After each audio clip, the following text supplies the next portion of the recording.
Hello student, this is question number 2 from the exercise 6.6 of NCERT class 10th.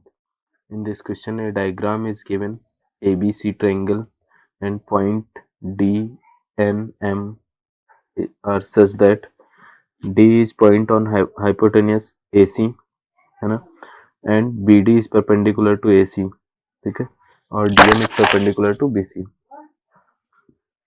हमें prove करना है DM square equal to DN into MC. ठीक है तो चलिए स्टार्ट करते हैं. पहले हमने इनको एंगल मान लिया है. ये जो हमारा DCM एंगल है उसको 1 मान लिया, 2, 3, 4, 5, 6, 7, 8 ऐसे एंगल हमने कंसीडर कर लिया है. Now given BD is perpendicular to AC and DM is perpendicular to BC. और क्या दिया हुआ है हमें? And DN is perpendicular to AB. ठीक है. Now from figure we have DN parallel to CB. ठीक है.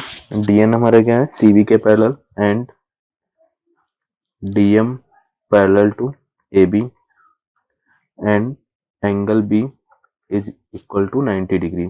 Therefore DMBN is a rectangle.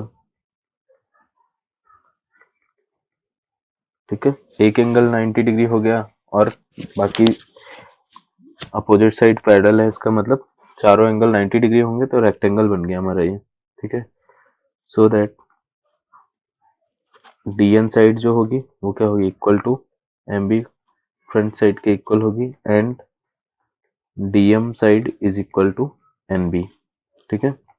Now in given condition we have to prove is D is foot of perpendicular. ठीक है. D is foot of perpendicular from B. ठीक है.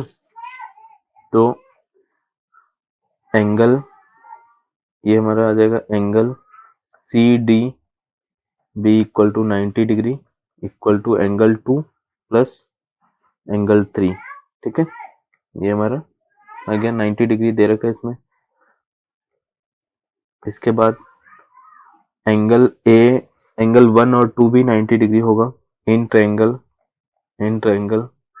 DCM angle 1 plus angle 2 is equal to 90 degree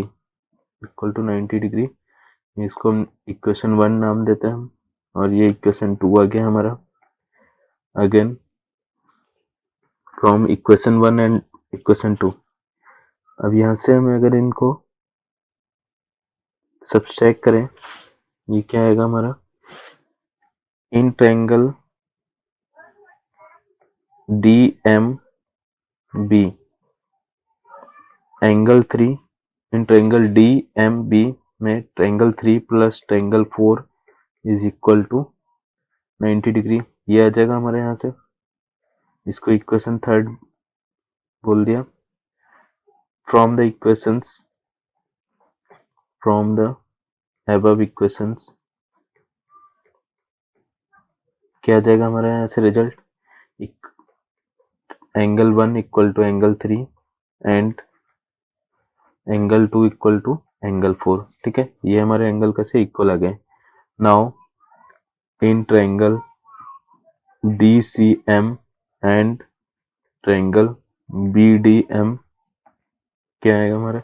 angle 1 equal to angle 3 already given.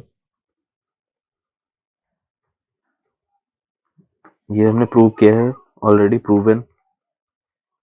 ठीक है. यहाँ पर लिखेंगे already prove and angle 2 equal to angle 4 ये भी हमने प्रूव कर लिया है. thus triangle DCM is similar to triangle BDM by angle similarity. इसके तीनों एंगल कैसे हो जाएंगे? सेम हो जाएंगे. ठीक है. नाउ यहाँ से अब ये दोनों ट्रायंगल हमारे कैसे आ गए, सिमिलर ट्रायंगल, तो इनका रेशियो हम इक्वल लिख सकते हैं। तो ये आ जाएगा हमारे पास B M divide by D M equal to D M divide by M C. ठीक है, इसका हम क्रॉस मल्टीप्लाई करेंगे अगर, तो ये आ जाएगा यहाँ से जो बी एम है, बी एम को हम डी एन पुट करेंगे क्योंकि बी एम हमारे किसके इक्वल है, डी एन के। ठीक है, तो ये आ जाएगा हमारा D N into M C equal to D M square. ये हमें प्रूव करना था, ये हमारा फर्स्ट प्रूफ आ गया फर्स्ट पार्ट का। ठीक है, नाउ सेकेंड पार्ट के लिए देखेंगे in right angle triangle D B N angle 5 plus angle 7, ये हमारा angle 5 plus angle 7 equal to 90 degree, this equation number 4। And in triangle D A N, ये भी हमारा राइट एंगल ट्रायंगल है, तो यहाँ से भी यहाँ पे क्या आ जाएगा हमारा angle 6 plus angle 8 equal to 90 degree, this is equation number 5। This is the point in triangle which is foot of perpendicular from B to AC। ठीक है, तो यहाँ से हमारा angle A D B is equal to 90 degree, that is equal to angle 5 plus angle 6 equal to 90 degree, equation number 6। From the above equation, from the above equations, ये आ जाएगा हमारा angle 6 equal to angle 7 and angle 8 equal to angle 5।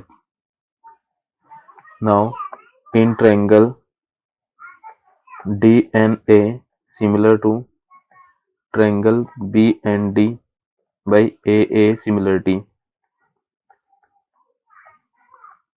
ठीक है, तो इनका हम ratio अगर इक्वल लिखेंगे तो ये आ जाएगा हमारा A N divide by D N equal to D N divide by N B.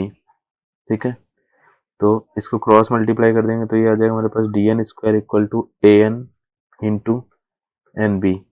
अब यहाँ पर एन बी हम देखें किसकी इक्वल है, डी एम के, तो इसकी जगह डी एम पुट कर देंगे तो D N square equal to A N into D M. This is the proof for this question, hence proved।